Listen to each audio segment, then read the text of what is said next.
Okay, it's 1 o'clock, or close to it. Hold it. Everybody's, yes. I think it'd be a good idea to let's begin by introducing our Western Hall of Fame class of 2024, Jamie Arthurs. Sarah Porter Crouch. Representing Sonia Joseph Perez, her husband, and Miguel and daughter Kai. And rounding out the quartet, Blake Serena. Okay, you can go back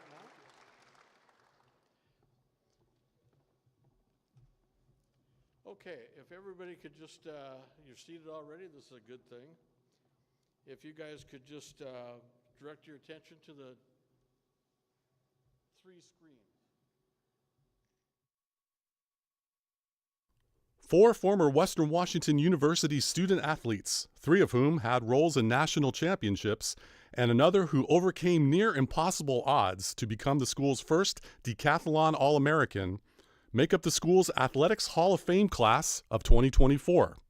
The trio of national title winners, all women, are Jamie Arthurs, perhaps the finest soccer goalkeeper in school history, who has gone on to help 2 Viking soccer teams to NCAA Division II national championships as an assistant coach.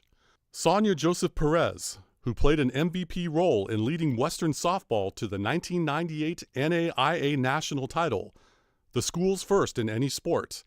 And Sarah Porter Crouch, a 13-time All-American in track and cross country, who won the 10,000 meters at the 2011 NCAA 2 Nationals in school, meet, and stadium record time. Rounding out the inductees is Blake Serena, who surmounted incredible personal odds to become Western's first All-America decathlete, placing 6th at the 1982 NAIA National Championships. Joseph Perez is being inducted posthumously. She passed away on May 2nd, 2014, following a courageous battle with breast cancer. Illustrating the exclusivity of the honor, the Hall of Fame class of 2024 brings the overall membership to 163 over the 122-year history of athletics at Western. The inaugural WWU Athletics Hall of Fame ceremony, which included 7 inductees, was held in 1968 during halftime of a basketball game at Carver Gym. The 2024 induction ceremony is the 47th for the Vikings. The school's Hall of Fame is the second oldest among Pacific Northwest colleges and universities, behind only the University of Puget Sound. 4 former Western Washington University student athletes, 3 of whom had roles in national.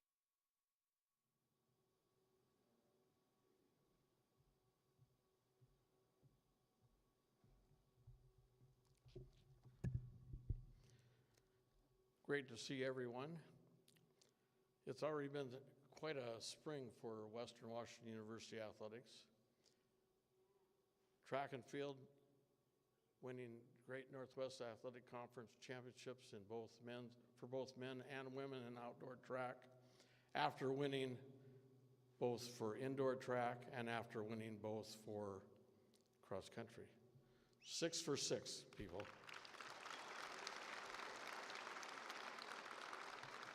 And then, if I took, you'd see that it's bright red from watching softball this past week. And they're on their, in fact, they are there in Longwood, Florida, getting ready for the World Series after winning the NCAA 2 West Region title last Wednesday.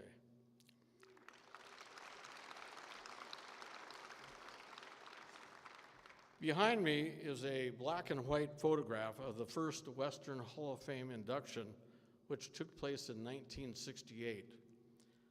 I was at that event and have been to every one since. I can guarantee you that you will take away something special from being here today. In 1989, athletic director Linda Goodrich and alumni director Chris Goldsmith got together and the standalone Hall of Fame ceremonies began. The first Hall of Fame room was located below the Viking Commons Dining Hall. Later, it was moved to the Viking Union, And now, through the generosity of David and Carol Robinson, we have a beautiful Hall of Fame room right here in Carver Gym.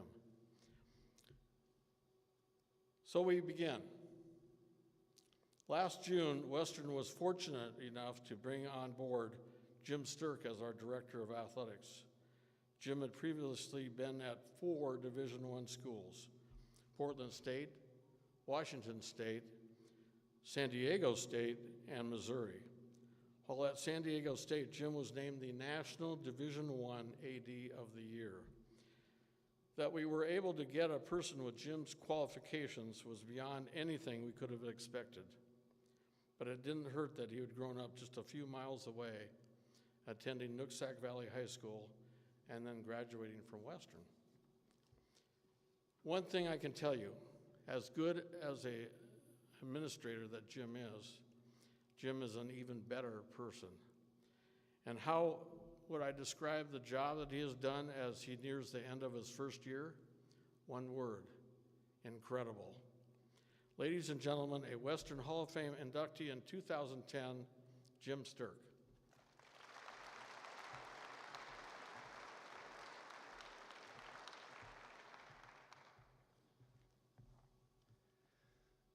Thanks, Paul. It's great to be here, and it's great to see all of you here to celebrate the many accomplishments and achievements of this 2024 Hall of Fame class. Congratulations to our Hall of Famers, to Jamie, to Sonia and her family, Sonia's family, and Sarah and Blake. I want to take a moment to thank President Sabah Randhawa for his leadership of Western every day. Western continues to thrive, and I feel blessed to work with him and his leadership team. Higher ed overall has no shortage of its challenges these days and need our constant support. Earlier this week, I had the privilege of going down to Knoxville, Tennessee, visiting my daughter and son-in-law and a new grandson. I drove by the National Women's Basketball Hall of Fame, named after legendary coach Pat Summitt.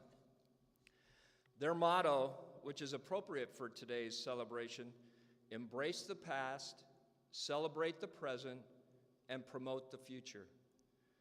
Paul, I want to thank you again for putting so much time and creating and maintaining the Hall of Fame and embracing our past and rich history.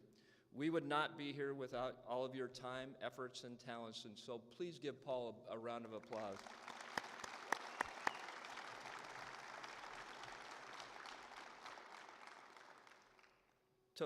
So we're celebrating here the past, or embracing the past, but we're celebrating the present. Like Paul mentioned, like most years at Western, there's a lot of successes to celebrate, and this is no exception. Our student athletes are graduating at an over 91% graduation rate, one of only 4 public institutions at that level of success. That's a good, deserves a round. Paul stole my thunder with all the championships this year, but women's basketball has won a championship this year, and obviously the 6 at track and field, and most recently softball won a title, and they're playing in Florida in the finals starting tomorrow. Women's rowing, who is always on the national scene, is competing for another championship this weekend in California. There's a lot of current successes to celebrate. Promoting the future, and this is where we all come in. We need to build up our annual endowed support for Viking scholarships. It's so much harder now than when I was in school, and a lot of you, to excel at the sport you love while balancing the academics and also working to have enough funds to stay in school. There's a huge gap currently between what we're currently funding in Viking athletics and what our student athletes actually need. Our student athletes can use all of your support. I'll close by thanking our coaches and coaches and staff for their extraordinary efforts on behalf of Viking athletics. Many of them are here today, and they're helping support our current crop of student athletes accomplish new levels of excellence and success. A special thank you to Steve Brummel. He wouldn't sit down, but I lean on him. Since Steve Card retired, Steve Brummel has taken on a lot of his responsibilities and allowed me to be more external in my work. But he and his staff are doing a great job, and all our coaches and staff are as well. The goal of Viking Athletics is to provide one of the best student-athlete experiences academically, athletically, as well as their personal development. With all of us working together, we can continue to improve the Viking experience and allow each of our student-athletes the opportunity to reach their full potential while striving for excellence in their sport. Thank you so much for coming to this special day. Congratulations again to all inductees. Thank you.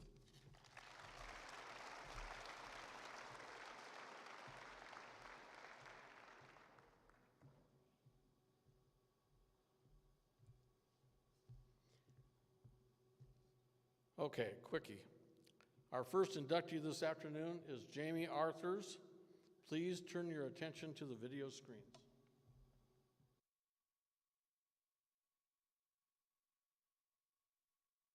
Jamie Arthurs finished her 4-year playing career from 2009 to 2012 with 39 shutouts and a 0.58 goals against average, both school records. And Western had a winning percentage of 71.2 with a record of 50 wins, 17 losses, and 11 ties. During Jamie's 11-plus years as a top assistant women's soccer coach at Western, the school has posted a record of 190 victories, just 26 losses, and 22 ties, a win percentage of 84.5. In that stretch, the Vikings have won 2 NCAA 2 national championships in 2016 and 2022, and were runner-up once in 2019, while reaching the national tournament in 9 of 10 possible seasons.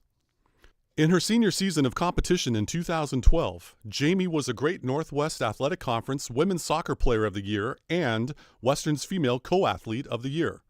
She earned second-team All-America honors from both the National Soccer Coaches Association of America and Daktronics, leading the nation by allowing a school and GNAC record 0.39 average goals per game, and ranked 7th nationally in save percentage at 88.2. She posted a GNAC and school record 16 shutouts, one shy of the national record.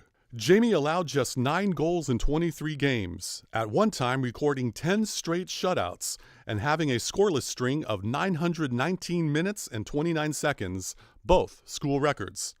Besides her All-America accolades, she was a first-team NSCAA and Daktronics West Region All-Star on a team that finished 19, 4, and 0, won GNAC regular season and tournament titles, and reached the regional final. Jamie was 16th nationally in goals against average at 0.55 as a junior, and notched 11 shutouts and ranked 13th nationally in both goals against average and save percentage as a sophomore. She earned second-team GNAC recognition in 2011 and second-team NSCAA and Daktronics West Region and first-team GNAC All-Star honors in 2010. As a coach, Jamie was honored as a member of the 2016 and 2022 United States Coaches NCAA 2 Staff of the Year. With her guidance on the sidelines, WWU has reached the national tournament every year possible but one, COVID canceling the 2020 campaign, while claiming 5 West Region crowns, winning 7 GNAC regular season titles, and taking 5 GNAC tournament titles. In 2013, Jamie completed a bachelor's degree in kinesiology, and that spring played professionally with the Seattle Reign. Jamie was a second-team Class 4A All-State selection as a senior at Richland High School, a first-team Tri-City Herald All-Area and All-Columbia Basin League pick. She had a 0.29 goals against average and 15 shutouts on a 17-4 team that placed 4th at the state tournament. As a junior, she allowed just 4 goals on a 19-1 squad that reached the state quarterfinals, and as a sophomore, played forward on a state runner-up team. Her father, David, played basketball at the University of Calgary, and her aunt, Carol Turney Luce, competed on national championship basketball teams at both University of British Columbia and University of Victoria, where she was the national MVP in 1980. In the Canada West record book, Turney Luce still ranks first all-time in points per game at 21.1. 2024 Western Athletics Hall of Fame inductee, Jamie Arthurs.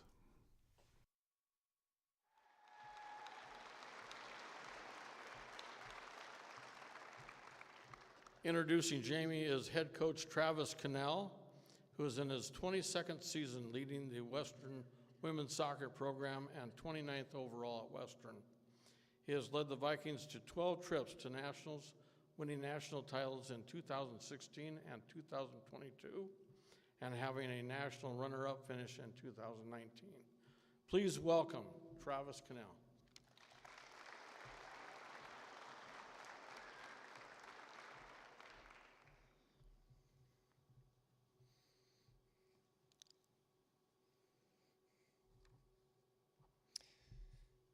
Excellent. Wonderful to see everyone. Let me just start by reiterating some of the comments, especially thanking Western Athletics and especially Paul for creating and maintaining one of the most prestigious Hall of Fames around. It's amazing, and I know it's a labor of love for Paul, and we all benefit from it. I'd also like to congratulate all 4 inductees and their families on this special day. This is an important day for women's soccer here at Western. It's not often that we get to celebrate someone who has impacted our program in so many different ways, starting as a student athlete, but also as a coach, an alum, and a faithful donor who gives back to the program every year.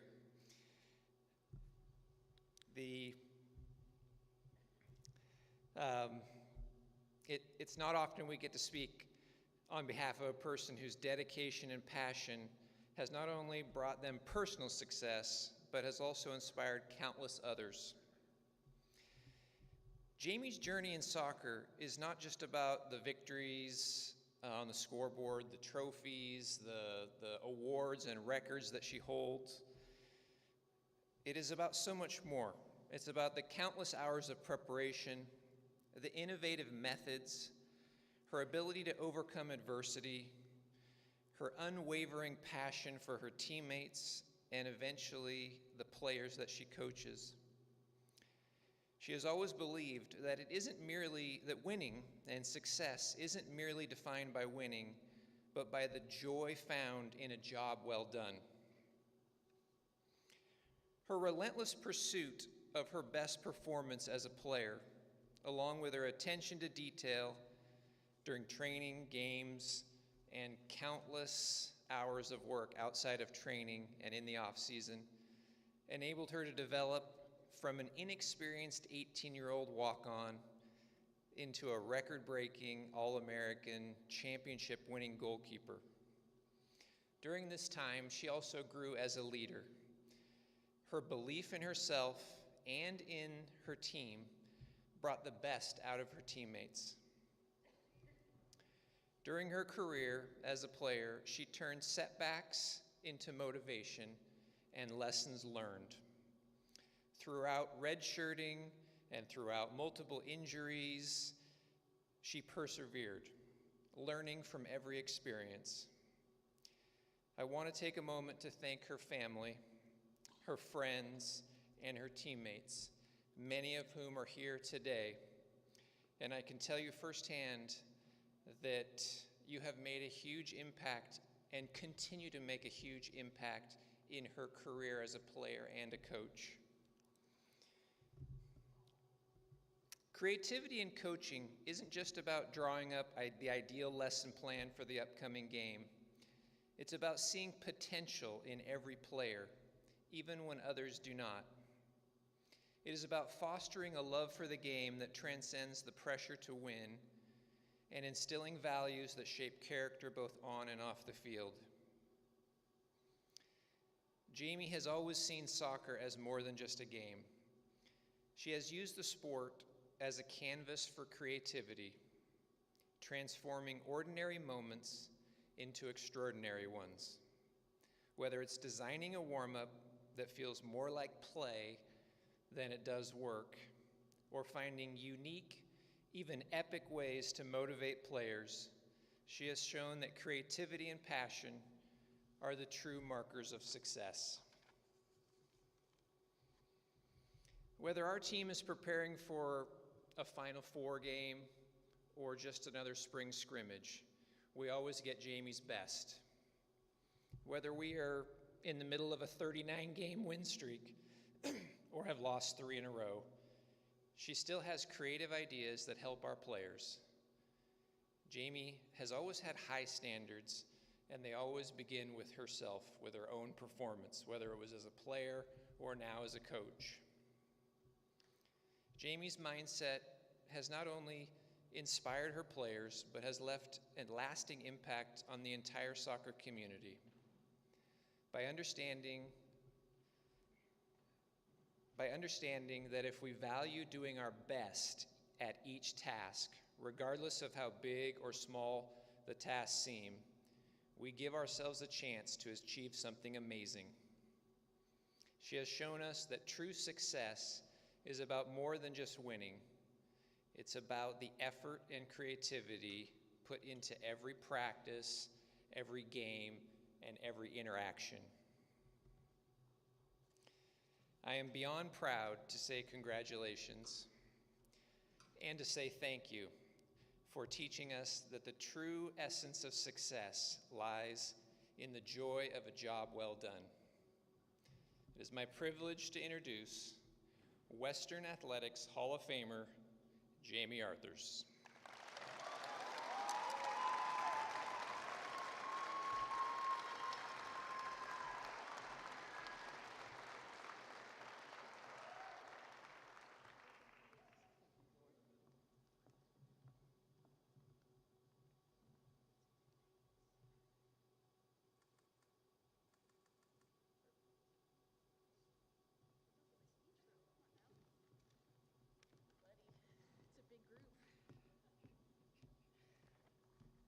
Public speaking, one of my favorite pastimes of coaching and as a player.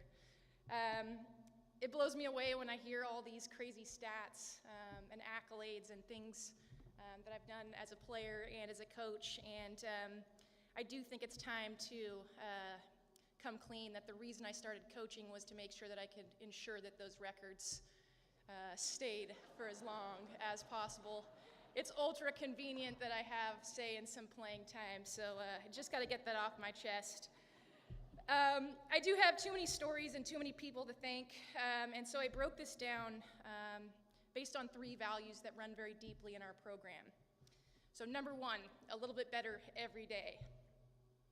My career at Western was a process. When I arrived at Western, playing my youth career as like a halftime goalkeeper, part-time goalkeeper, part-time field player, and sometimes bencher. I was so far down the depth chart at Western that in my very first practice, Travis put me in as a winger. I had no intention of being a goalkeeper in the practice. He threw me on the field for a scrimmage, and within 5 minutes, my competitive nature, fueled by my Canadian hockey background and probably my Tri-Cities slide tackling ways, emerged. I ended up 2-footing our All-American center back, Katie Warner. Just like that, I realized, or maybe Travis realized, that I was a bit of a liability on the field, and I made my way back into that depth chart as a goalkeeper. Sorry about that, Beauchamp. That's really unfortunate for you. My career at Western was built on a foundation that I had to get a little bit better every day. I had to catch one cross. I had to make one more save, drop one less shot, get an inch better here and there, jump 1 inch higher in order to get to the place that I was at the end of my career. I cannot give enough credit to the people that took a chance on me and invested their time on me and really provided me the support to help develop as a player, a coach, and possibly more importantly, a friend and a person. The amount of work that those players and people put into helping me improve every day was immense. There was countless hours of hitting crosses, hitting shots that provided me the space to develop, and it was instrumental in the growth, again, of me as a player.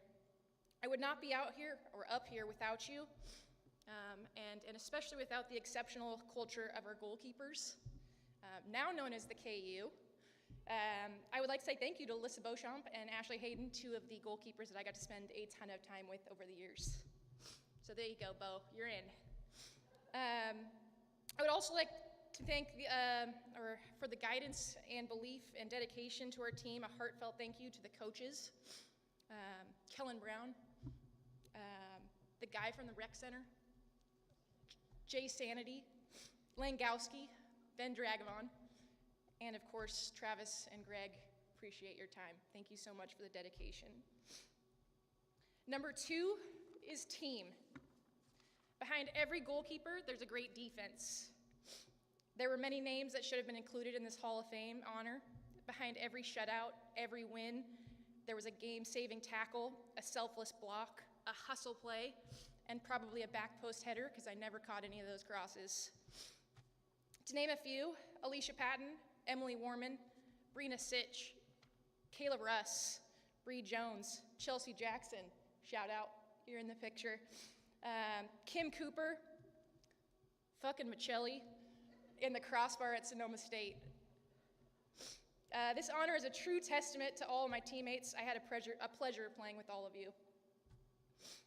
3, leaving a legacy. In our program, we often reference this quote, leaving a legacy, or to leave a legacy. We reflect on many things, or after reflecting on many things my teams accomplished on the field, I started to appreciate that the real legacy lives not necessarily in the scores, in the stats, but oftentimes are in the moments that were shared by teammates. These moments have given me and many of us unforgettable experiences, life lessons, and a shared history as Vikings. Ooh, we're gonna cry, it's gonna be good. So I would like to thank each class for a legacy memory. 2008, learning the joy of a college rivalry, and just how flammable a 1980s polyester SPU jersey could be. Thank you, Briz, for your dedication. 2009, celebrate the little things. Most of those happened at the 601 North Garden House, and I think we had to dial it back a little bit after that one season, but gotta remember to celebrate the little things. 2010, surround yourself with people who uplift you and make you happy. Easy one for teammates. If they're willing to go to Bob's with you at any moment, make sure they become a part of your inner circle. 2011, what you do is far greater than the impact of what you say. I learned to keep it short. Most halftime talks revolved around 4-letter words, and I should apologize to some of those teammates if you're here today. 2012, don't waste the day. Be confident, fearless, and unforgiving in your pursuit of what sets your soul on fire. Thank you, and we'll see you at trackside.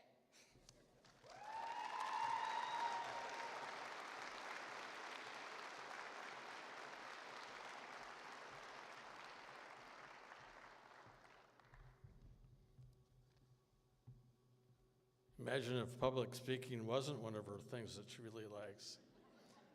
Wow, great job. You know, I was thinking, once in a while I do that. National Championship 2016, 3 years. National Title Game, Breach 2019, 3 years. National Championship in 2022, 3 years. You know, 2025 is just around the corner. No pressure, though. Our next inductee is women's track and field and cross-country runner, Sarah Porter Crouch. Again, please turn your attention to the video screens.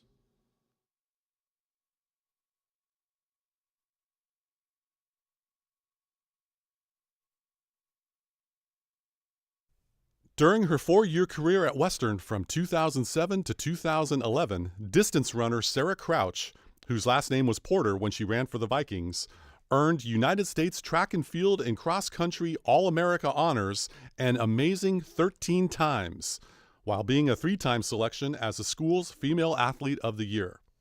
Sarah, who held 7 school records when she graduated, competed at the NCAA 2 National Championships all 4 years in cross country, indoor track, and outdoor track, making 12 appearances in all. And she was the United States Coaches Association D2 West Region Female Athlete of the Year in all 3 sports, besides being a national champion and a 4-time national runner-up. Today, Sarah, after running professionally for Zap Fitness and 361 USA, has shifted focus to raising her 2 young children, daughter Charlotte, 3, and son Emerson, 1, and writing her first novel, Middle Tide, scheduled for release by Simon & Schuster in June. Previously, Sarah ranked among the top women marathon runners in the country. She placed 11th, second among U.S. runners at the 2016 Boston Marathon, and in the Chicago Marathon was 6th in both 2014 and 2018, and 9th in 2016. At those Chicago runs, she placed 3rd, 1st, and 2nd, respectively, among U.S. runners. Sarah's crowning collegiate achievement at Western came on May 26, 2011, at Turlock, California, when she won the 10,000 meters at the NCAA D2 Nationals in a meet and stadium record time of 33 minutes, 17.39 seconds, a personal best by 19 seconds. The clocking was the 4th fastest in NCAA 2 history, just 12 seconds off the all-time NCAA 2 standard set in 1987. And just 2 days after that victory, Sarah placed 2nd nationally in the 5,000 meters.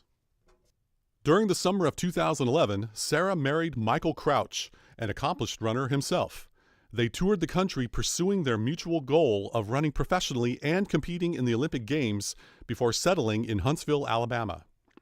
Following graduation from Western, Sarah made an immediate impact on the professional scene by placing 5th at the 2011 USA 10-mile championships and qualifying for the 2012 U.S. Olympic trials in the 10K. She went on to place 2nd at the New York City Emerald Nuts Midnight Run and followed that up with 2 straight runner-up performances in Ireland. Sarah then gravitated to the marathon.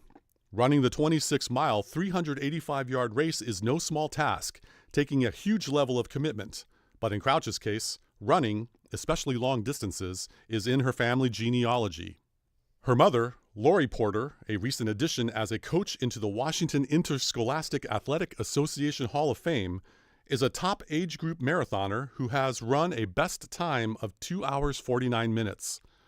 Crouch's father, George Porter, runs anywhere from 45 to 50 miles a week and competes mostly in 5Ks. And all of her siblings, 2 sisters and a brother, reached national collegiate competition at their respective universities. And grandmother, Maureen Hennessy, was a former competitive age group marathoner and ultra marathoner.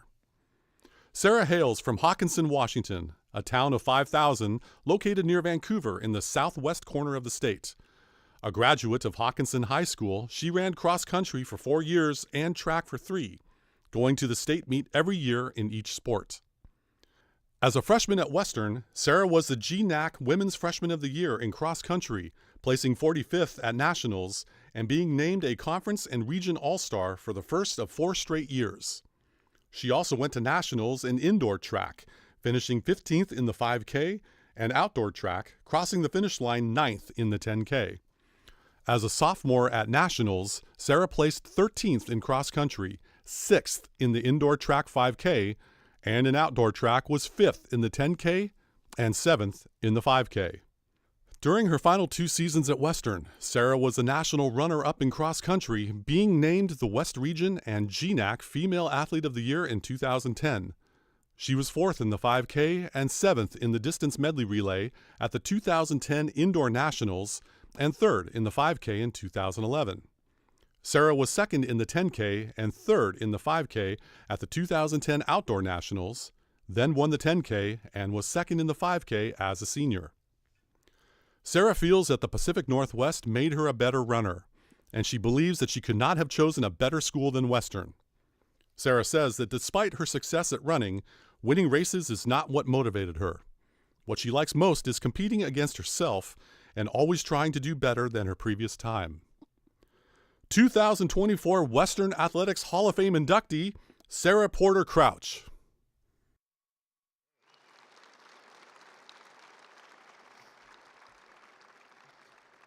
Introducing Sarah is the person who was her head coach at Western He recently retired after following a 36-year career, the longest of any coach in any sport at Western. In all, he received 44 Coach of the Year honors, while directing the Vikings to 36 conference team championships. Please welcome Pee Wee Hassel.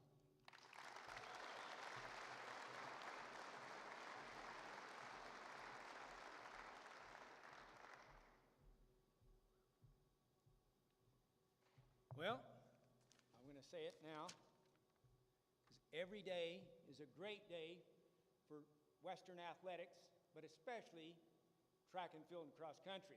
So, there you go.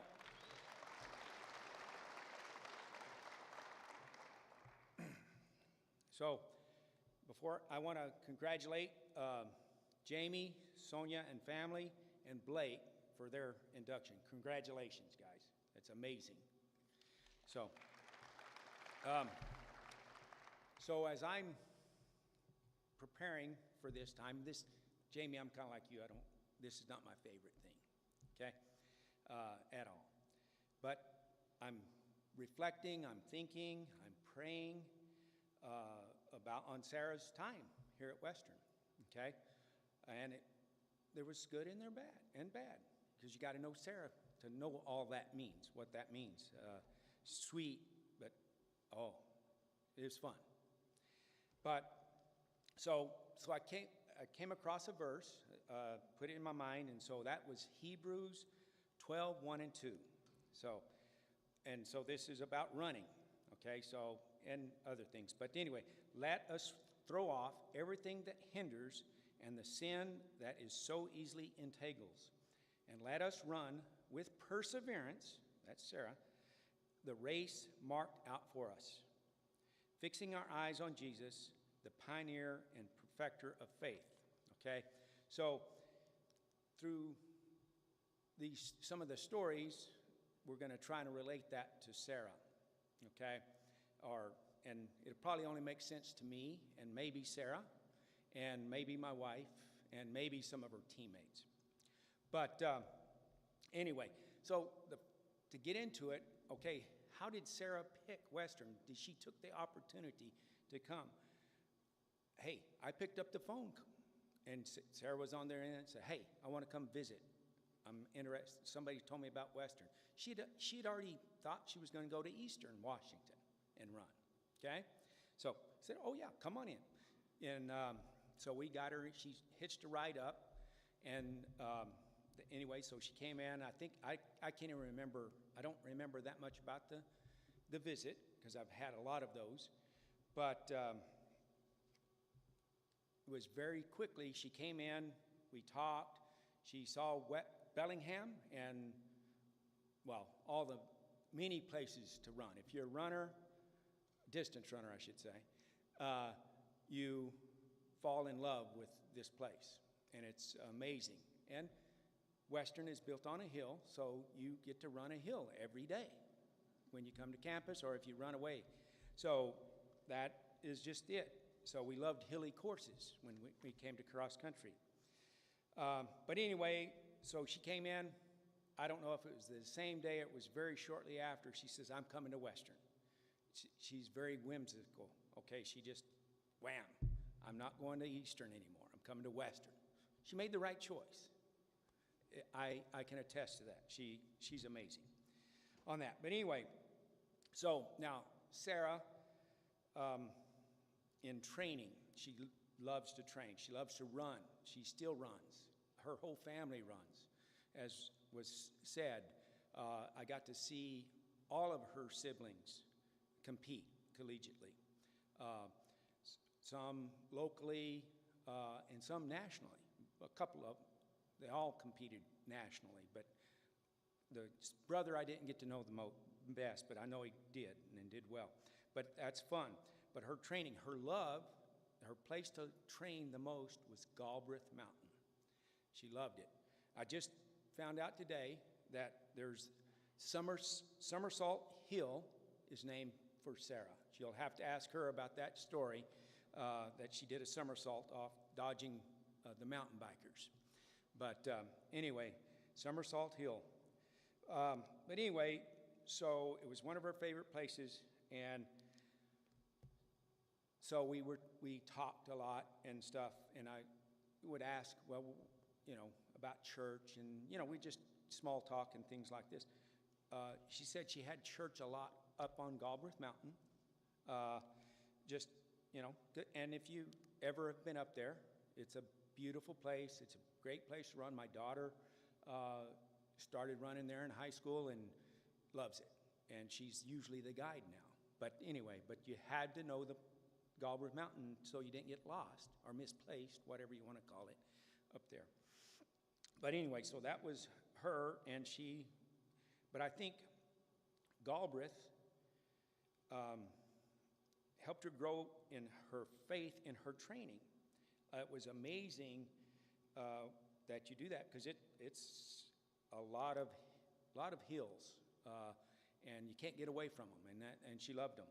But I think it helped her grow in her faith in her and believing in her training, and it helped her grow in her perseverance. Okay, so that was Sarah in training. It was always, and it was always intense. I mean, not too many of the ladies could run with her. Maybe on her easy days, but then it was a harder day for them sometimes. But it's amazing, and to watch her develop. But anyway, Sarah racing, okay? So, and this is where her perseverance, or her strong will, we'll call it, probably paid off the most, okay? She's very strong-willed. Talk to her parents. Now, and she told me that she has, one of her kids is strong-willed, so she's being paid back. Thank God. No, it's amazing. But I would love to have met her kids. But her racing, it didn't matter the race. It was amazing. There was always drama. Sarah is drama. But there's always drama in her best races when there was some drama before a race, okay? It didn't matter. It could be a fight with a boyfriend. I can remember freshman races in Boise talking. She was dating some guy from Eastern Washington or something at the time, I think. But I took everybody else to a play park that we had some time before we caught a plane from Boise. She's in the back. She didn't want to go play, but she's in the back. And I said, hey, did you get something to eat? You need to eat, blah, blah, coaching and that. And then we got to talking, and she says, and this is a great thing. She's talking to me. She's just got off the phone with her boyfriend or something, probably. But I'm never going to get married. Now I see her as a mother. I remember that, way in the back seat of the van. But anyway, that's there. That drama probably came after the race. The drama before was she forgot her number in the hotel room, and I had to drive back. I was stressed. But anyway, it could be, I mean, Sarah would rise to the occasion in races. She would, I mean, it could be last year, this was probably early in her career, where we would have the last chance indoor meet at UW that Seattle Pacific would put on. And she hadn't hit the qualifying time, or the time was just off a little bit because they took the top 12 or 16 at the time. I don't remember what they took back in those days. But so she was just off a little bit, maybe not making it. Well, we asked, could you put on the 5K? But Sarah, not worrying about time, but she knew the times. But she said, this is what you've got to go do. Per lap, it's 307 meters. Per lap, she went out, she did it, click, click, click, click, and qualified for nationals. Okay, that was early in her career. I can't remember. I mean, this picture right here was a goal. She wanted to set the record, 3K record. Okay, she told me earlier that was the worst she's ever, most pain she's ever run through. But she knew what she had to do, and she went and did it. Ran through the pain, embraced the pain, Laura. That was a not to my daughter. But anyway, but then, so that was some races. I mean, it could be any of them, but that was Sarah, okay? National meets, okay? You know, the 10K, okay? We had plenty of drama before that race. She comes in, she runs the race. Now, I'm watching the race, and Adams State, great distance program, okay? Sarah's out the gate, she's going with it, but who latches on with her but an Adams State girl? I'd say she ran half the race, maybe somewhere around in there, and I'm just saying, oh, geez, you know, it's going to be great. I was talking to Ralph earlier, and she had told Ralph 2 weeks before that national meet that she was going to win the 10K. But that's another story, a little there. But so she did it, hammered it, came back on Saturday to run the 5K, that national meet. She had run a 10K. The young lady was a very good runner that won the 5K. Sarah latched onto her and made her very nervous through a big part of that race. I mean, up until the last 2 laps, and went after. The other young lady was fresh. Sarah had run a 10K, and there's no doubt in my mind, had she been fresh, that young lady would have gone down, which was one of her major nemesises, but they're good friends, I'm sure. And then in cross country, going to cross country, the race that I remember the most was her junior year. It was in Evansville, Indiana. She ended up runner-up to a Seattle Pacific Pixler, but who, you know, was a great runner, transferred off to a Division I school and had some great accolades, but great runner. But the course in Evansville, okay, we loved it. It was hilly. And it ended up being a hot day, too, in Evansville, very hot. So a lot of great memories go back to that meet. But anyway, so we're running. She go down the hill, and to finish the race, you have to come up this big, long hill, take a right, and then you probably have 300 meters to the finish.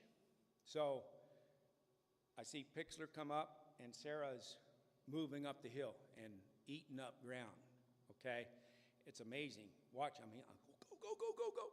I'm just yelling. But anyway, so she turns the corner, and she's eating up, and I would say she got within 9 meters. That's the one, well, Sarah would say cross-country should be longer, and we had that conversation, or I agree with her. I think women are tougher than guys, and so why not? And it's all the same. But anyway, we wished it was 10, 15, 20, 30, 40, 50 meters longer that day, and we would have had a champion. But it was an amazing sight for me and an exciting point. Not to mention, the women ended up 8th place in the nation, and the men were 4th. It was a great time, and just great memories go back to Evansville, and to watching you run up that hill and chasing down Pixler.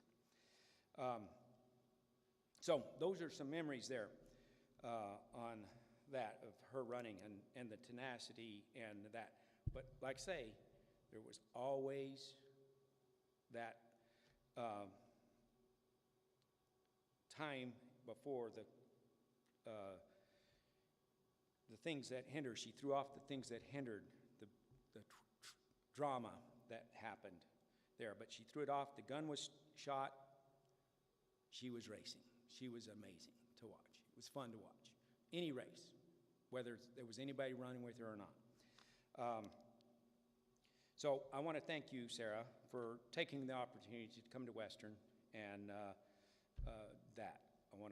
I'm excited, you know, as Sarah transitions out of competitive, what I would say true competitive competition, into what she puts her energy into is mostly her family, I'd say, but her new passion of writing is amazing, and I know that she will be a champion in whatever she puts her boundless energy into, okay?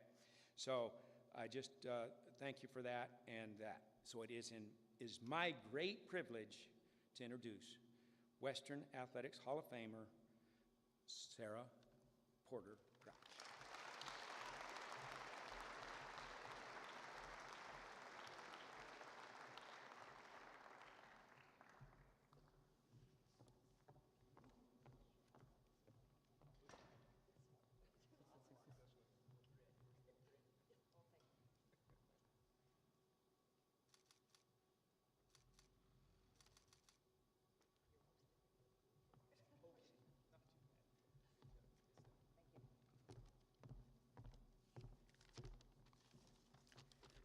Good afternoon. 17 years ago this week, I was sitting at the kitchen table in my parents' house. There was a letter of intent spread out in front of me and a pen in my hand. I was about to commit the next 4 years of my life to Eastern Washington University. And then, in the greatest timing of my life, the phone rang. It was a friend of mine from high school, a runner, and a freshman at Western Washington. He said, "Listen, I know you're about to commit, but just come up to Bellingham. I have a feeling you're gonna like the campus, and I can tell you this, there is nowhere in the country that's better for distance running." So I did. I came up. I got into town around 4 o'clock on a Friday, and by 6:30, standing in front of the PAC watching the sun sink down low over the bay, I knew that this was where I was gonna spend my college career. Now, to the best of my recollection, the first good hard run we did on campus was a run straight up the side of Galbraith Mountain.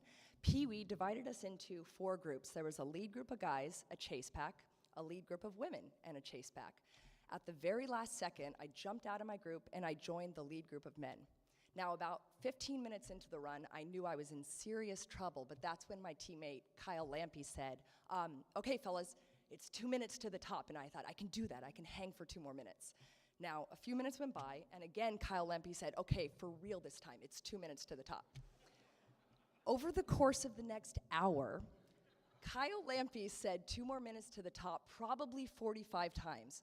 But eventually, we did make it to the top, and as I stood there, just gasping for breath with my hands on my knees, I felt a hand land on my back. It was my teammate, Bennett Grimes.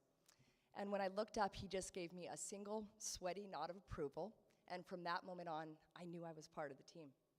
Now, over the course of the next 4 years, as running won my heart completely, I found myself very often walking down the hall to Pee Wee's office. It was a small room, very cluttered. There was a mountain of paperwork on the desk that would frankly rival Galbraith in height. But Pee Wee and I would sit across from each other, and for sometimes hours at a time, we would talk about life, about running, training, racing, school, about everything. And not until later did I realize Pee Wee, the very busy coach of hundreds of athletes in all 3 seasons of the year, not once did he make me feel like I was a waste of his time. And when I left Western, it was with a different contract in hand, this one with Reebok. It was a chance to run professionally, to make a living as a runner, and it was an opportunity that I'm quite certain I wouldn't have had if I had gone to Eastern, or perhaps anywhere else, because this town, Bellingham, with its hills and its trails and its mud and its rain, it made me tough. It made me into the exact sort of runner I always hoped I'd become, but the titles, the school records, the finish lines crossed, those aren't the things that I remember when I look back on my time here. I remember the kindness of a wonderful coach. I remember the willingness of my female teammates to follow my lead and push themselves faster and farther than ever before, knowing that if I was a rising tide, I would lift their ships as well. And I remember the generosity of my male teammates in taking me under their wing and allowing me to train with them, despite the fact that I showed up on campus determined to give them a run for their money too. I made a lot of mistakes as a college student. Most of us do, and Pee Wee gave me a good and well-deserved roasting for that. But I can honestly say that as I stand here today, 34 years old, a mother of toddlers in a completely different career as a novelist and the first few strands of gray in my hair, for not one single day have I regretted choosing to attend Western Washington University. Thank you.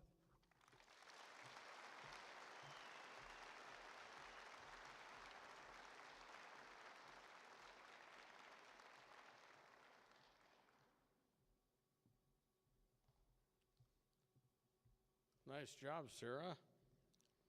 Wow. You know, I was going to say something about track and field as the 6x6, but we already did that. But I do want to introduce somebody that I think deserves that, and that is the head coach of the Vikings since Pee Wee's been retired, and that is Ben Stensland. Where's Ben?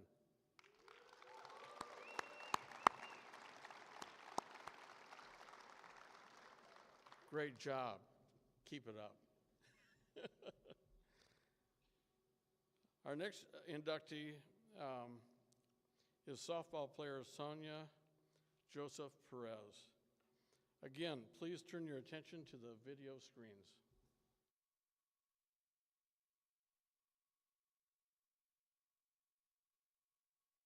Sonia Joseph Perez, whose last name was Joseph during her Western softball career, ranked second among program leaders in runs scored, 102, and steals, 68, third in doubles, 23, fourth in triples, 7, and fifth in hits, 134, upon graduation.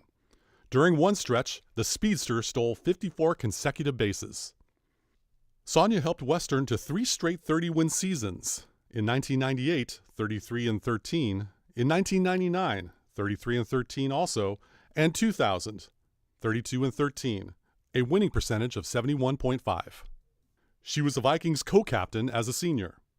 The most valuable player at the 1998 NAIA National Tournament, she led the Vikings to the school's first national team title in any sport.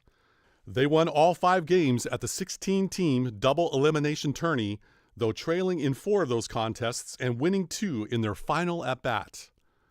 Sonia made 4 sparkling defensive plays in the title game, a 5-1 win over Simon Fraser, including a diving catch in the 5th inning that saved 2 runs.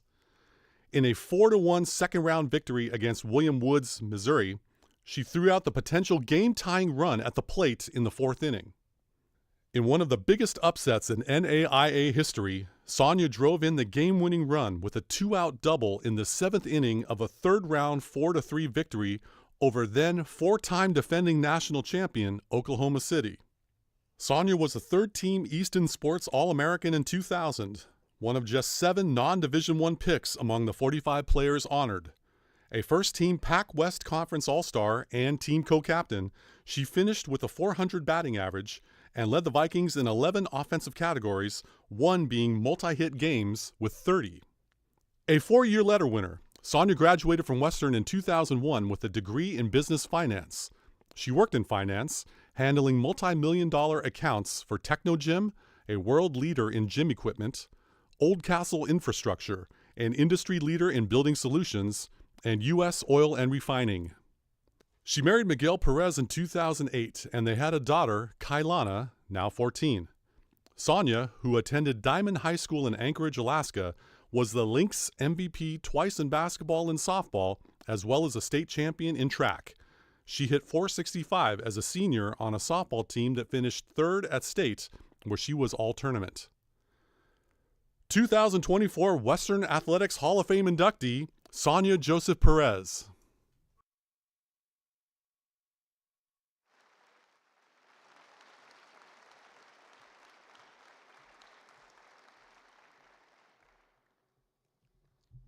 You know, right now I'm supposed to introduce Sonia's presenter, but I think it's important to, we have a few teammates from that 1998 team, the first national championship of any sport at Western. Could those teammates please stand up? Where are you? Here we are.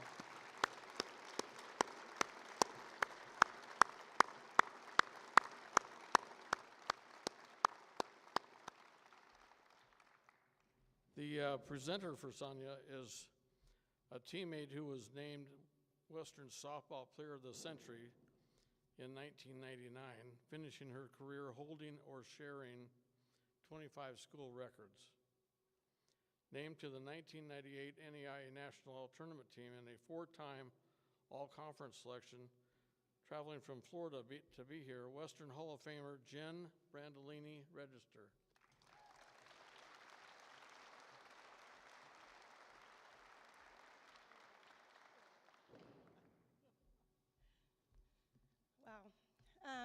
This is a great honor, and I want to also congratulate all the inductees today. Such a special moment. Enjoy every second of it. I want to start off by saying giving me 3 minutes to talk about someone like Sonia was very hard to do because she has a lot of great things to talk about, but I did it, so here I go. So good afternoon, ladies and gentlemen, esteemed guests, and Western Washington University community. It is both a great honor and a bittersweet moment as we gather today to induct an extraordinary athlete whose legacy continues to inspire us. This is hard. It is with great pride and a profound respect that I get to introduce Sonia Joseph Perez into the Western Washington University Athletics Hall of Fame. I'm going to start by talking about our teammate, who we lovingly refer to as Sojo. She was part of Coach Art Finney's second recruiting class and started with our team in the fall of 1996. I remember meeting Sojo for the first time. She was an outfielder. She was fast. She was a lefty. And my first thought was, oh crap, I better step up my game. Sonia brought a calm and quiet perspective to our team. Nothing ever really seemed to faze her. She was always focused and was so naturally good at everything she did. Sojo pushed everyone on our team to be better and to do better. After our first season together, we came to realize that we complemented each other both in the outfield and at the plate hitting 1 and 2. That is also when we knew that our friendship was more like a sisterly bond that would never break. I'm going to fast forward to 1998. Our team was headed to Tulsa, Oklahoma for the NAIA National Tournament. Sonia was a dynamic outfielder making incredible catches that no one else could. She was producing at the plate, which sent us straight to the champion's circle. Sonia's MVP performance propelled our team to victory, securing Western's first ever national title in any sport. Her name became synonymous with resilience, teamwork, and an unwavering spirit. I'm going to end by talking about our friend. Our beautiful, funny, sometimes clumsy Sojo. She had a smile that could light up the darkest of rooms. You can see that right there. She was an amazing listener, advice giver, fashion expert, and a best friend anyone could ask for. She was a beloved teammate, cherished friend, and a devoted family member. Her love for her daughter, Kailana, and her husband, Miguel, was the cornerstone of her life. As Sonia battled breast cancer, she continued to demonstrate that same courage and determination she displayed on the softball field. Though she passed away in 2014, her fighting spirit continues to resonate with us. As we celebrate Sonia's induction today, we not only honor her achievements, but also her enduring impact on the game and on her teammates. Her legacy will forever be etched in the history of this university.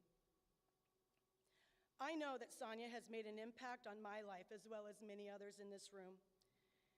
And I'm willing to bet she has her hands in what's going on with our current Viking softball team this week. Can I get an amen? Sonia will forever be missed, but will always remain in our hearts.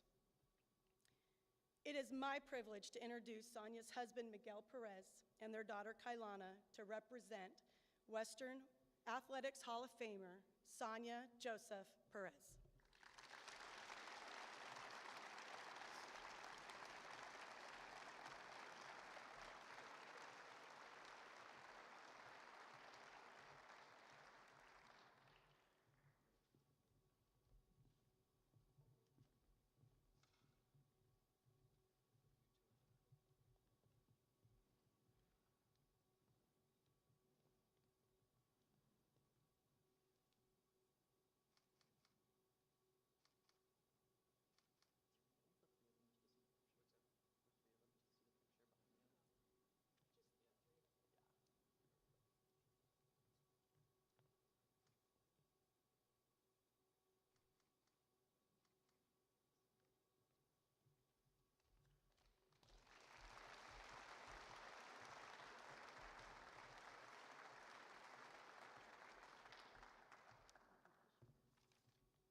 crap, Paul.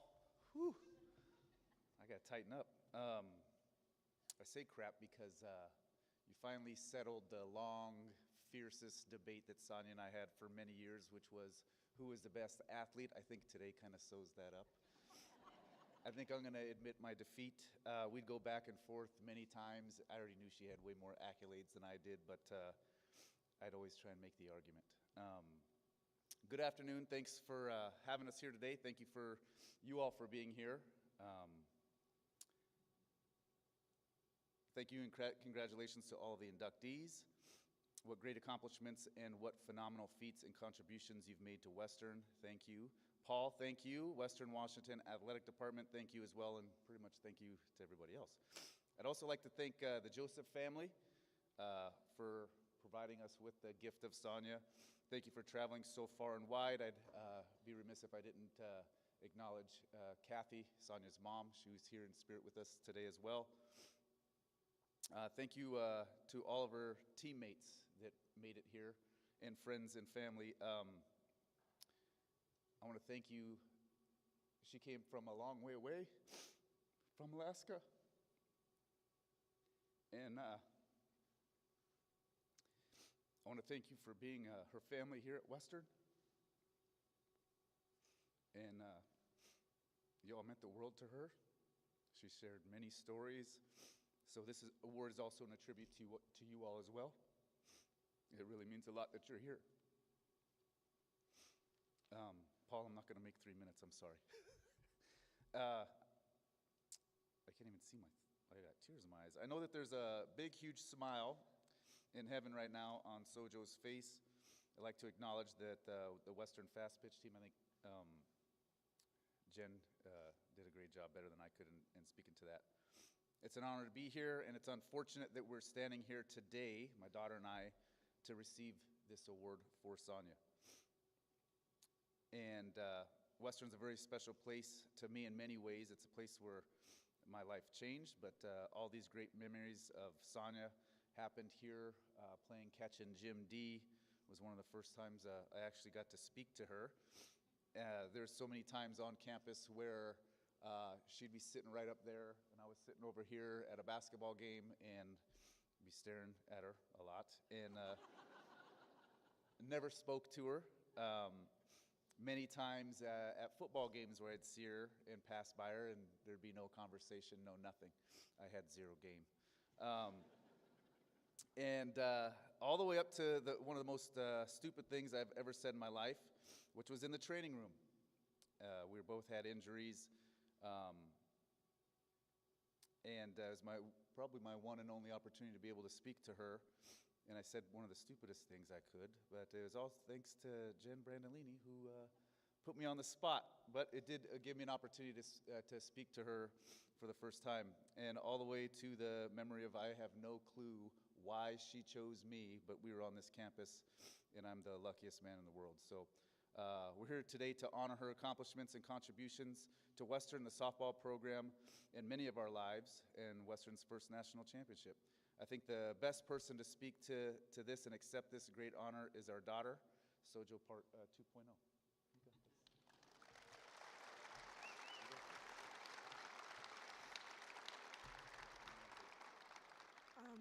Before I start, I want to thank everyone who stepped into that mom kind of role when my mom died when I was younger. I just wanted to say thank you to all of you for coming today, too. Sorry.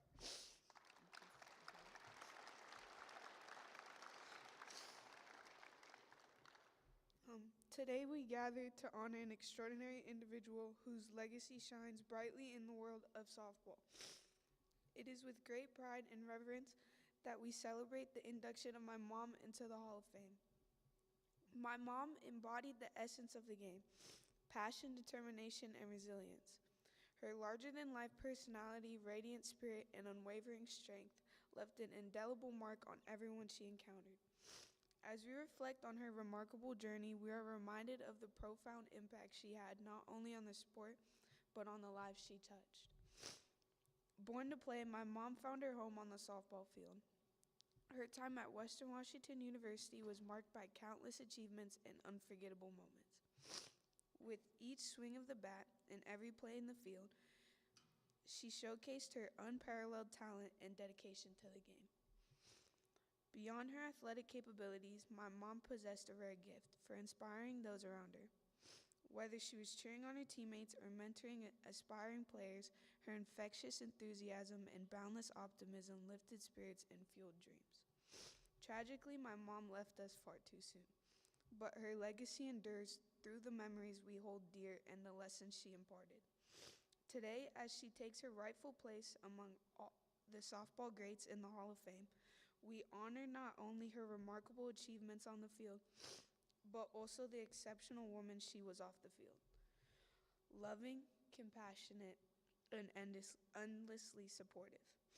Though she may no longer be with us in body, her spirit lives on in the hearts of all who knew and loved her. Let us celebrate my mom's extraordinary life and legacy, and may her induction into the Hall of Fame serve as a timeless tribute to her enduring impact on the world of softball and beyond. I am so honored by this deeply humbling experience to stand here today representing my beloved mother as she is inducted into the Hall of Fame at her college, Western Washington University.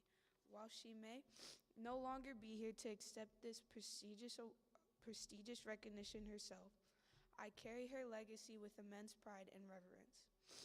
My mother's passion for softball and her unwavering dedication to excellence has left an indelible mark on this institution and the sport she cherished. As I accept this honor on her behalf, I am filled with gratitude for the opportunity to ensure that her achievements and enduring spirit continue to inspire future generations of athletes. Today, I stand not only as her child, but also as a remembrance of her legacy, committed to preserving her memory and honoring what she left behind. Congratulations, Mom, on this well-deserved honor. You will forever be remembered as a champion of the game and a beacon of light for generations to come. Thank you.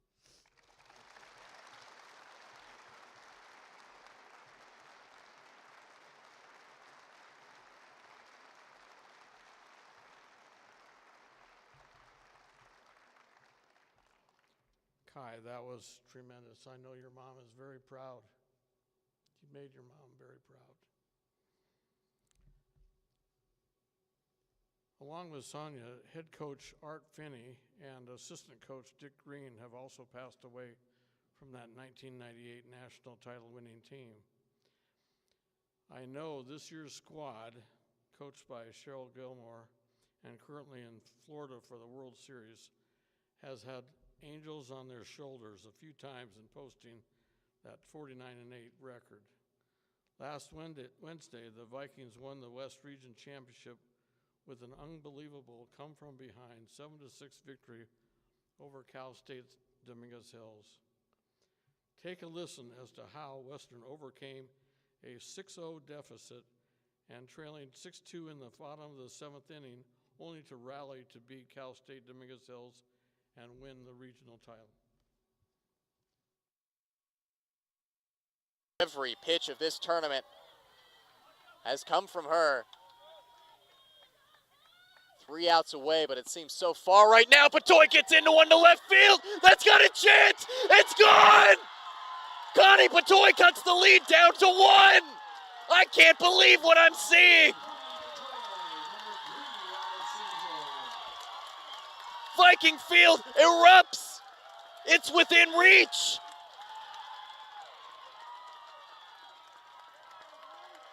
Vikings 5, Toros 6.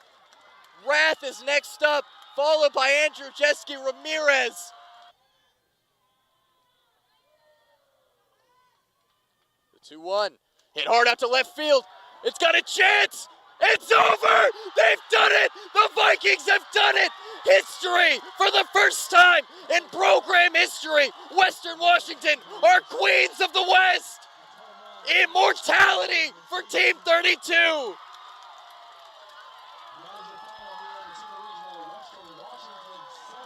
One of the greatest moments in Western history, and nowadays you get to see it over and over, which is even better.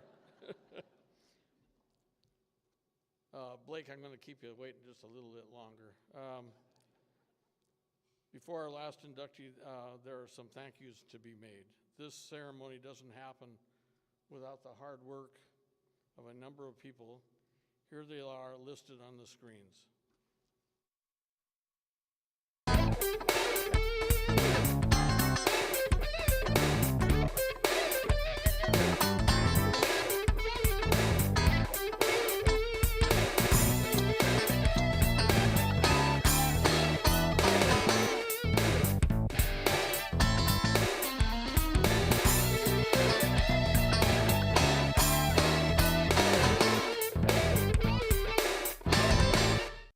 Definitely, thank you so much to these people.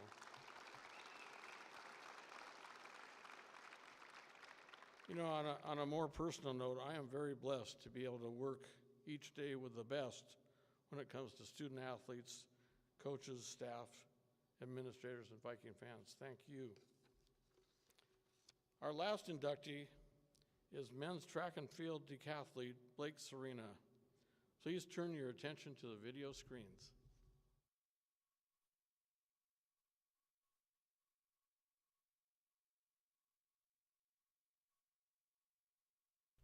As a senior in 1982, Blake Serena became the first Western student athlete to earn All-America honors in the decathlon, placing 6th at the NAIA Outdoor Track and Field Championships held at Charleston, West Virginia. He finished with a then-school record of 6,678 points. A year prior, Blake helped Western win its first NAIA District 1 championship in outdoor track and field. The Vikings claimed a 6-point victory with Blake, the team's top point scorer, with 22. That included placing first in the javelin, second in the shot put, and fourth in the decathlon. A team captain and 4-year letter winner in track, Blake graduated from Western in 1982, earning a bachelor's degree in physical education with an emphasis in pre-physical therapy.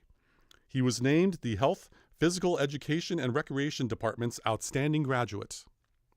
In 1985, Blake received a bachelor's degree in secondary education and began graduate work at WWU while serving as an assistant track coach for weight events and strength conditioning as the Vikings extended their district title string to 5, 1981 to 1985. Blake completed his master's degree in 2002 at the University of Puget Sound in hospital administration, graduating summa cum laude. He served as a sports medicine intern and administrative assistant for the sports medicine division of the Olympic training camp located in Colorado Springs, Colorado. In 1987, Blake opened the Exercise Center at Fircrest, Washington, and now is one of the foremost authorities in the United States regarding exercise testing, performance, and evaluation. Blake has also won a bronze medal for the USA at the Team Handball National Championships and was a 3-time Masters Track and Field National Champion, twice in the 35-pound weight throw and once in the 56-pound weight throw. Blake has patented methods of adjusting metabolic parameters using allometric scaling algorithms and a device for monitoring hydration status. But what makes Blake's story so compelling is the path he had to take to accomplish it. At age 5, his parents separated, leaving him virtually on his own. He spent a year living in a cabin in the Olympic National Forest, then periods of time in a juvenile detention facility, and later lived in the poorest section of Tacoma, where he survived alone by having a large paper route. As a junior in high school, he moved in with his grandparents. Despite those early experiences and other obstacles, Blake used an incredible work ethic and willpower to overcome them all, be it athletically and/or professionally. He has since served 2 terms as a city council member for the city of Fircrest, Washington, from 1996 to 2000 and 2016 to 2020, and is currently the city's historian. There, he promoted a bond to build an $18.5 million park and recreation facility and swimming complex, then helped secure over $10 million in gifts and endowments to offset costs for the community. He then co-founded the Fircrest Park and Recreation Foundation that has raised over $300,000 with the interest used to pay for community park and recreation programming. 2024 Western Athletics Hall of Fame inductee, Blake Serena.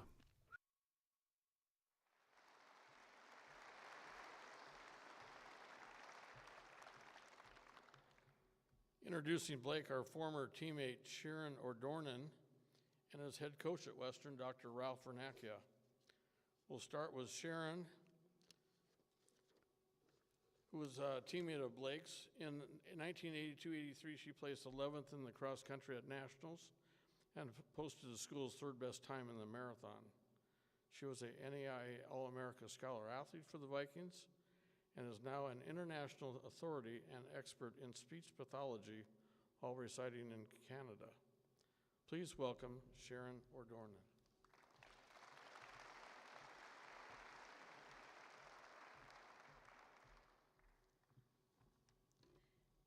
As a former student athlete, I had the privilege of getting to know Blake during my time at Western. In the early 1980s, I had just discovered my love for running when Blake approached me in the cafeteria at Fairhaven. He noticed my performance in the Norm Bright 4-mile fun run and suggested I consider joining the cross-country team.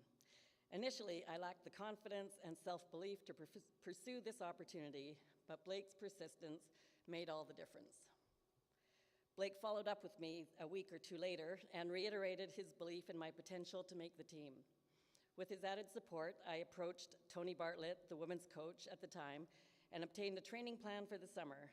I eventually made the team that fall and participated in the opening camp, where I was inspired by the words of Tony and Ralph Vernacchia.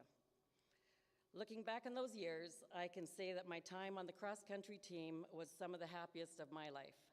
I formed lasting friendships and learned important values such as discipline and confidence, which have served me well throughout my life. I owe much of this success to Blake Serena, who played an instrumental role in helping me get started on this journey. A few months back, Blake reached out to me asking if I'd be willing to speak on his behalf. He reminisced about our time together, highlighting the special moments, particularly our team's consecutive championships. While I couldn't recall every single outcome, after all, they say it's the connections that stick with you, his message prompted me to reflect. So I reached out to former teammate Kathy Kroll-Barron for her insights on our team's achievements and, of course, Blake. While the specifics were a bit hazy for both of us, Kathy echoed Blake's unwavering positivity. He was just so positive, she recalled. Blake always had "you can do it" aura about him. I never saw him without that positivity. Despite my efforts to glean more details, Kathy's emphasis on Blake's positivity remained consistent. It's clear we shared similar memories of his remarkable character. When Blake approached me about speaking, he remarked, "I think of that era when the men's and women's teams were kind of one team anyway." He fondly recalled the transition from separate men's and women's teams when he began track at Western in '77-78 to the fully integrated teams by his final season. Blake's inclusive mindset undoubtedly played a pivotal role in this transition, benefiting us all. Speaking of inclusivity, Blake's impact extended far beyond high-performance athletes. I often encountered him in the Fairhaven cafeteria, accompanied by someone he'd recently worked out with in the weight room. These weren't exclusively university team athletes.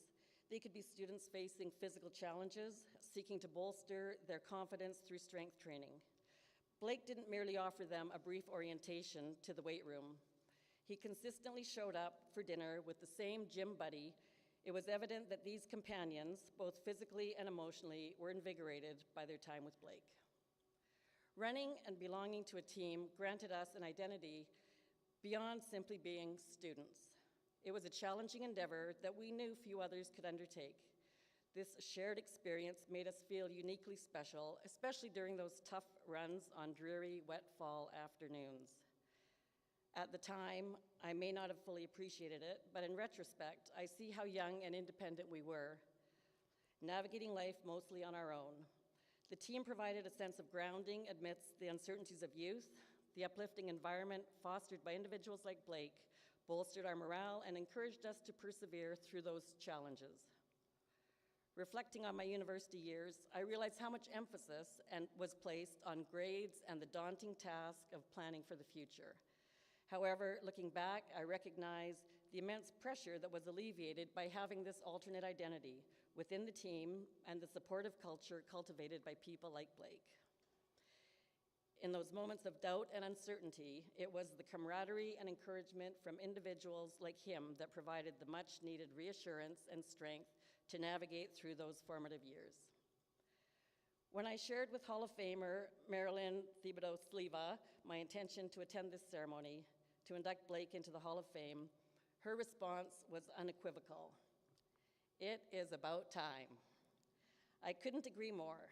Blake's leadership, encouragement, and unwavering dedication to student athletes have left an indelible mark on countless lives. It's undeniable that he's more than earned this honor. Blake, congratulations on your induction into the Hall of Fame. Your legacy will continue to inspire generations to come. Thank you for the gift of your remarkable career.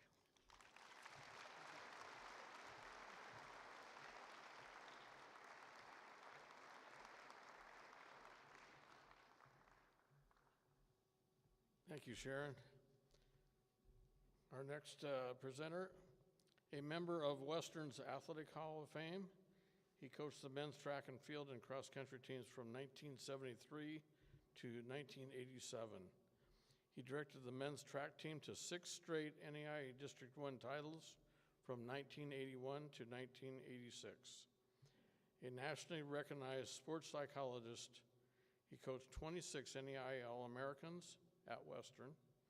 In all, he coached 14 seasons and taught at Western for 36 years. Dr. Ralph Vernacchia.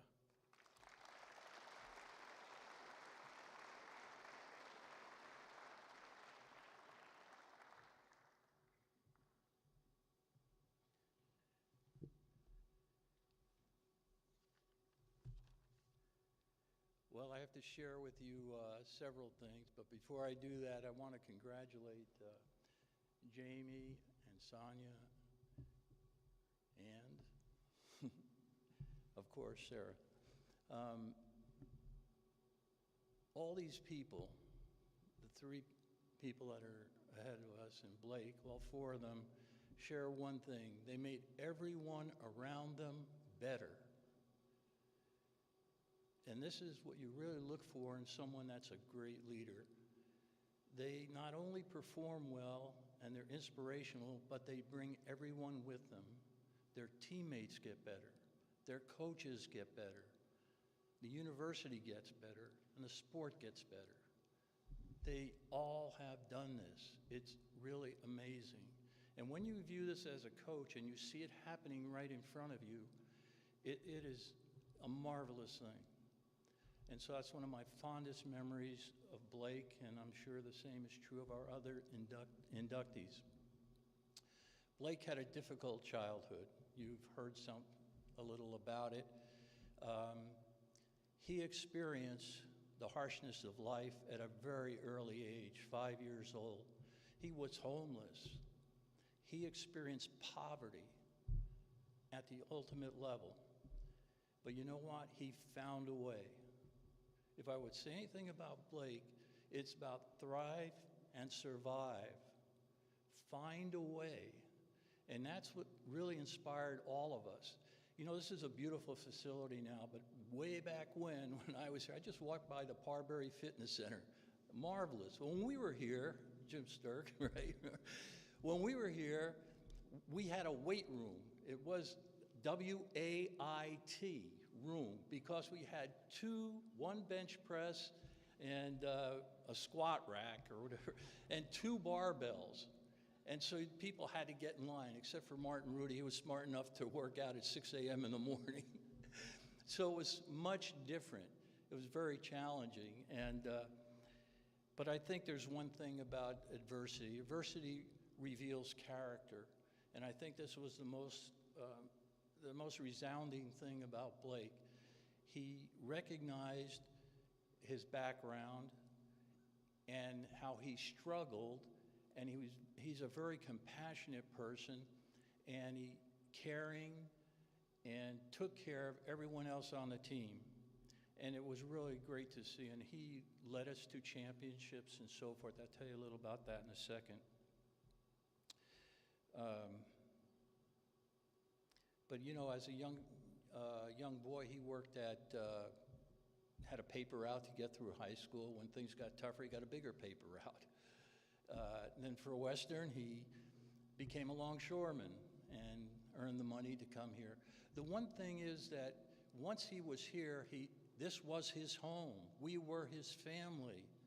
It was so great, and he thrived here. He just really thrived, and it was wonderful as a coach because I was teaching in the physical education department, so I would see Blake as a student coming through class and so forth, and his interest and passion for exercise physiology with his friend Mark Matsui, who's here today. They started working our exercise science lab. It was just a hole in the wall, but they got it. One of the faculty members, Chapel Arnett, had a grant for a Beckman metabolic cart. And you know how we're so afraid of technology, everybody, including the faculty, said, well, what's this? And they turned it over to Blake and Mark, and they were amazing. They did all the testing. It was just incredible. And so it's nice to take the leadership, see him take the leadership, and Mark also. They did such great things for our university and our department. So my first encounter with Blake Serena. I'm in my office, in comes, I don't know, I didn't know who he was. He came in and declared that he was going to be the next district champion in the javelin throw. Okay, I said, okay, well, that's great. How far do you throw? He said, I don't know, I never touched a javelin. He obviously had a lot of confidence, but that's okay. We had some great throwers at that time, so it was really, to place Blake with those people. Martin Rudy was one of them, Dave Reister, we had Rod Ritter. These people were, Paul Kelly, they were national level competitors. Several were All-Americans in their own right. So it was a nice group, and they mentored each other. That was great about the kids on our team. They took care of each other. They mentored the people and taught them the sport and so forth. So I watched Blake grow. I watched him in different situations. He developed an interest in the decathlon, but I had him doing several other events. But he always rose to the occasion. And what I found out about Blake, just from, and it made sense as I got to learn more about him, he loved challenges. The bigger the challenges, the better he got. And that's exactly what happened in his career here. The first couple of years, he found his footing, learned his events. And then in 1981, he helped lead our team to a district championship and was just amazing in that meet. And he really, as the video said, that our teammates fed off of his enthusiasm and his ability and his actual performance. It was really inspirational. The second year, he did the exact same thing, and we were fortunate to win a championship that year. And I had some free entries to the national meet. Blake hadn't qualified in the decathlon for nationals, but they always gave us several free entries, and I called him into the office and I said, Blake, how'd you like to go to the national meet? I had to do something. I wanted to reward him for all he had done for us, and I really believed the bigger the challenge, the better he would get. And I said, there's 23 people that are on the list now. You're 23rd. This is to show you what he did. I said, there's a chance, I'll put the entry in, that you'll get into the meet, and that happened. People dropped out, and he was the 18th of 18 competitors taken into the meet. So he had a ways to go. And the meet started off, he got in that situation, and he just came alive. I mean, everyone was watching him. He had the passion and the ability, and he was so into it. It was incredible. And I remember, the decathlon is my favorite event. I love the decathlon because it encompasses all the events, the 10 events in track and field that they have. But I got a little nervous at the decathlon. The first day is for jumpers and sprinters. A true decathlete really rises to the top on the second day. And it came to the pole vault. And we had a great pole vaulter on the team who kind of, the next year, earned All-American honors. And I'm watching him take the poles out of the cartons, you know, the canisters, and I see this white pole. And I'm thinking, that looks like Murray Giles' pole. And I'm thinking also, Murray Giles weighs 150 pounds at most.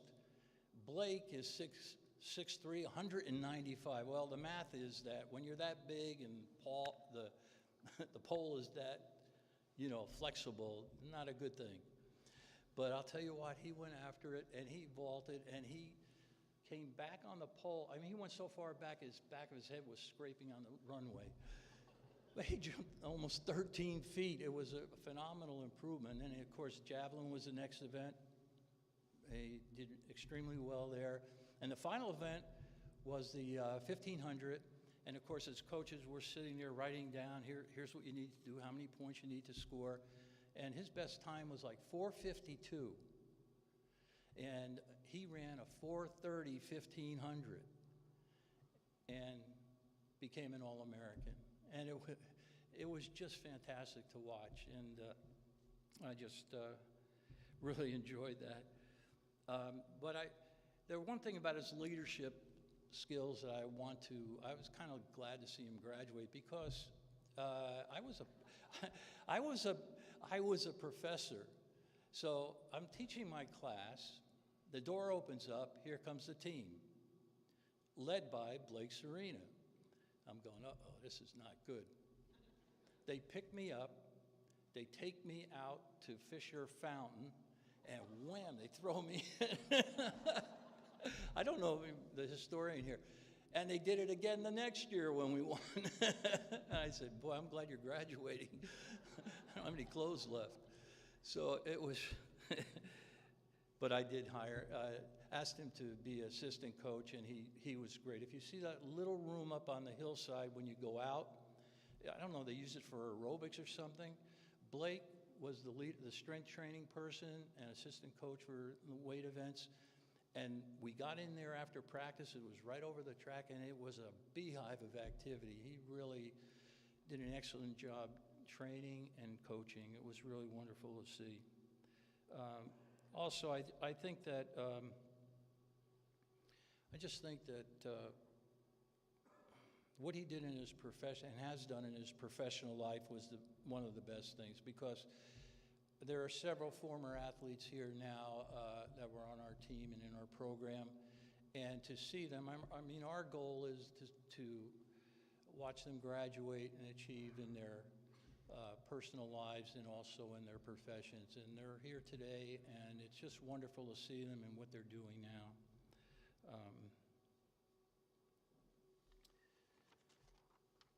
So it's my privilege to introduce Western Athletics Hall of Famer, Blake Serena.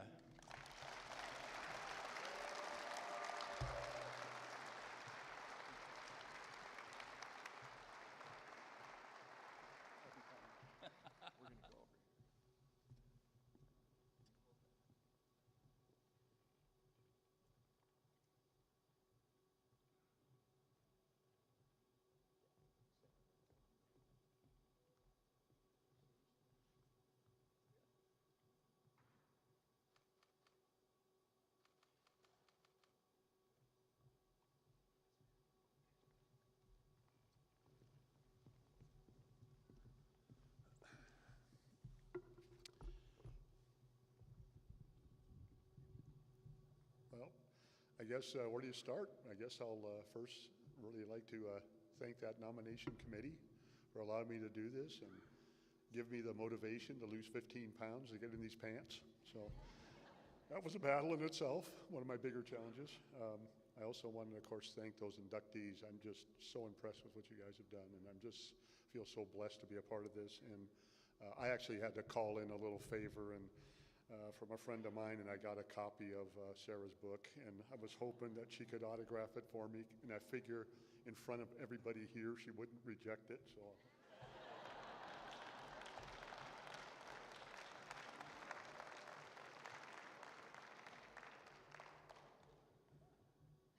Get that out of the way. So Obviously, I'm quite a bit older than most of the other inductees, and when I started here, my first year, it was 1977, and we had just changed from a state college to a university. And two people that were here with me during that time were Paul Madison and Jim Sturck. I played football here too. Jim was a linebacker. I was the drawback for the team, if you know where that plays. I never did know where they play, but Jim, you know, obviously a Hall of Famer himself. I mean, I have tremendous respect for Jim as an athlete. Academically, not so much. But,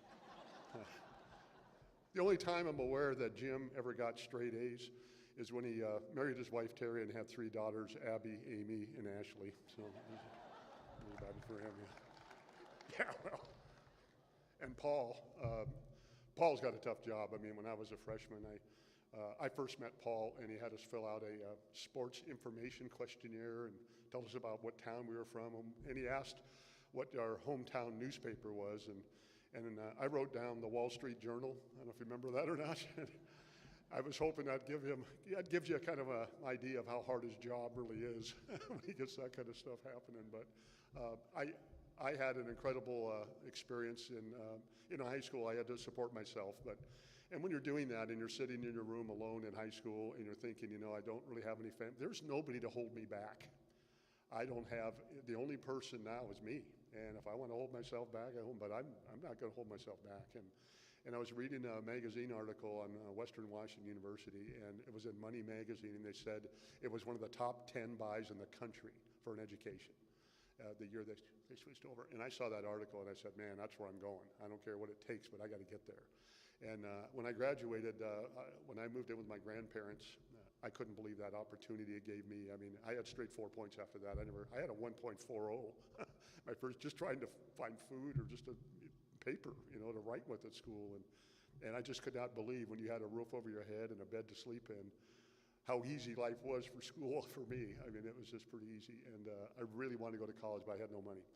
And a guy named Joe Serena died in the newspaper. He had the same last name I had. And it said in the article he was a retired longshoreman. So I went down to the Longshoreman Hall, and I told him he was my grandfather, and he promised me a job before he died. And whipped up a tear or two, and of course, you're Joe Serena's grandkid? Yeah, well, any friend of Joe's a friend of mine. And he gave me a big hug, and he took me in the office, and I had to listen for about an hour about these stories about this Joe Serena who I never met, you know. But anyway, he hired me almost every day, and I made $3,200. I saved every cent of that money, too, because I really wanted to go to college here real bad. And when I got to Western, I didn't know about college. No one in my family had ever been to college. I figure I've done about 2,000 athletic contests in my lifetime in so many different sports. And I never had a family member. I had 11 brothers and sisters. I never had a family member, a parent, a grandparent, an uncle, and aunt ever see me compete in a sport. So it was kind of a hard thing to think, you know, what's it going to be like at Western? And I found a family. I mean, I found people who supported me, who were there rooting for me. I'd never experienced anything like it. And I bloomed. I just blossomed. I just loved college. And I remember my roommates that first year, they chipped in for Christmas and bought me a coat, because I'd never had a really good winter coat, and it was cold up here. And I just remember getting that coat, and that's still probably the most cherished gift I've ever gotten, is when those guys did that. And the Christmas breaks were always really hard. I didn't have a family to go to, so I would hide in the dorms and just have to wait out the 3 weeks, you know, trying to figure out how I'm going to get through there. And thank goodness they had that Outback program. So I'd go out there and steal some vegetables and fruits over there from the Fairhaven kids, you know, but somehow I'd get through those winters, but it was tough. And I remember I had some issues trying to get on the track team. I had to sue the college, and it took 1.5 years, and I was banned from the weight room, so I'd go out in the parking lot, and I would just pick up the cars. And I'd just grab in the first stall, I'd do 10, put it down, go to the next car, and work my way around, and hands would get all bloody and stuff, but somehow I, you know, got my workouts in still. And I think my teammates knew how hard and how badly I wanted to be back on that team. And I supported all of them as much as I could during that year off. I trained with them. I did everything I could. And I remember I had a very close friend. He's here today, and he told me, you know, I really think you should probably just hang it up. It's not worth the hassle. Later, when I got All-American, he was the first person that called me, took me out to dinner and apologized and said, you know, I'm really glad you stuck it out, and I'm really sorry. I said, he came all the way from back east to come out and give me that message, and that was very, very special to me. But Now, my relationship with Ralph was a very complicated one. He's probably my father. I mean, I look at him as he was the father figure I had. I would have done anything for that guy. And we had a odd relationship. I guess I could best typify it by, we had a track meet at POU. They were our competition, main competition. And after the meet, we went to the Royal Fork and ate at an all-you-could-eat buffet. Boy, that sounds awesome, all-you-could-eat buffet. And I'm there, man, I'm team captain. And when we got there, the PLU team had the same idea we did, and they're sitting across the aisle from our arch rivals eating dinner, you know. And I'm sitting at a table with 4 maybe young, innocent throwers, and I'm the team captain. I said, yeah, you guys ready to go yet? You know, we got to get back home. So as we got up, we walked by the cashier, and I said, 4 athletes, PLU. And she goes, oh, okay, marching down, we walk out. 3 freshmen are walking out. So I got a note from Ralph on Monday. I'm going, oh, great, you know. Ralph, I need to talk with you. So I get the note, I go, okay. So I poke my head in Ralph's office, and I go, yeah, coach, you want to see me? He goes, yeah, why don't you get in here? He takes me in here, closes the door behind me. Did you leave that restaurant and charge 4 meals to PLU? And I said, yeah, of course I did. They can afford it. He goes, that was a good idea. Pat me on the back, threw me out the door. That just tells you the kind of relationship I have with Ralph. And I think it was probably, I don't know, it was like 3 weeks later, we had a meet up in Canada. And we pull up in the bus, and Ralph stands up and goes, look, you know, I'm going to go get the border guard. I don't want anybody messing with these guys, okay? Don't be talking that you got a bomb in your bag or something. These guys, you know, they take this job very seriously. So, okay, so let's be on your best behavior. Okay, I'll be right back. And he jumps off the bus and goes, well, I see him coming back with a short, stocky border guard. And took a quick opportunity to have a little talk with the team. And as the border guard steps aboard the bus, he looks and says in a rather stern voice, is everyone here an American citizen? And in unison, we all said, si, senor. And he looks at us and he said, get the hell out of here. And Ralph looks at me and I go, hey, I saved you 4 meals. Come on, you know. That was kind of the relationship we had. So it was kind of hard to explain. I'd get in trouble and he'd look at it and go, that was a good idea though. But anyway, I think probably one of the bigger moments I had was when we went to nationals and Ralph stood behind me. You know, I didn't make it to nationals. I wasn't the guy that made it. We actually had even a better decathlete. 23rd, and tried to get All-American, and he believed in me, you know, and I'd never had anybody ever step up for me before. It never happened in my life, really, and I was just absolutely shocked that he would do that for me, and I was not going to let that guy down. I would have killed myself in that 1500. Whatever I would have had to run, I'd have run it, because, and I remember on that plane, I got a packet, and back then, the women's teams were separated when I first started here. The men's and women's teams were completely separate. And then that year I was off, they started bringing them in together. And they were some of the best teammates I had, the most inspirational people. I love that.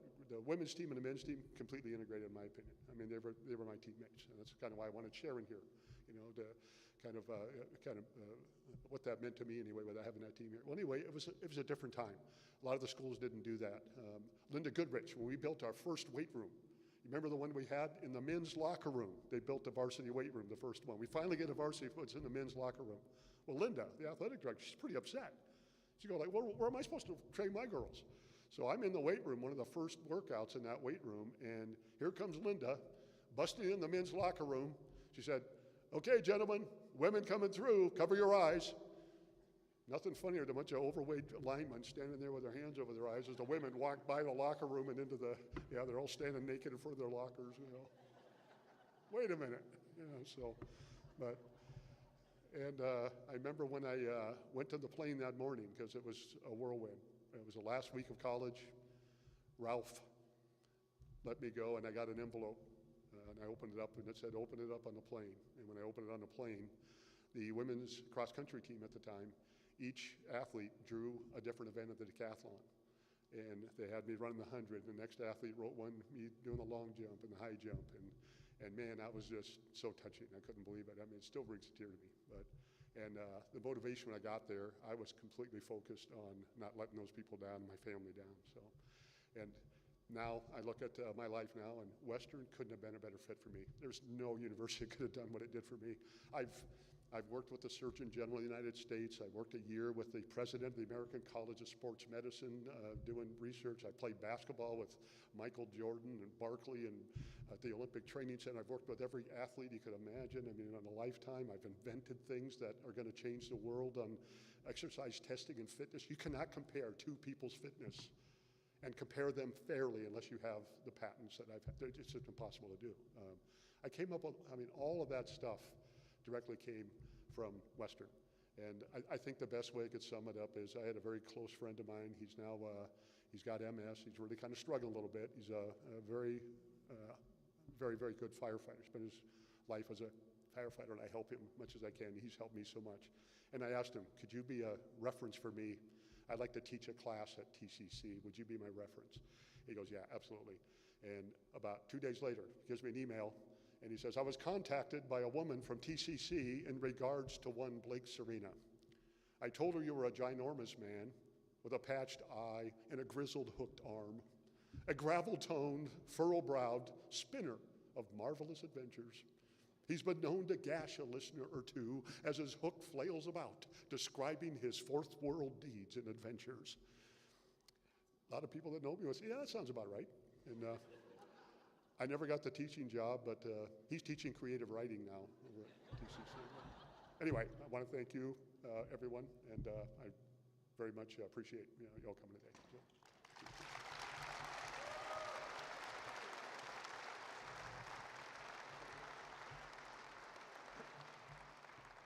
Could we have all the inductees up here? Sarah, Jamie, Miguel, Ty. If you could just stand in front there with your plaque. That'd be great.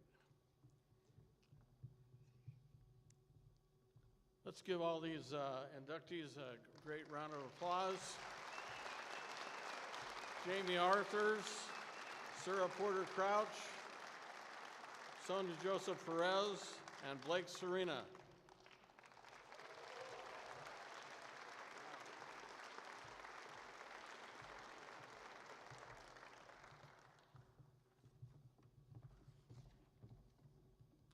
Thank you for being such an amazing audience, and have a wonderful rest of the day. Thank you.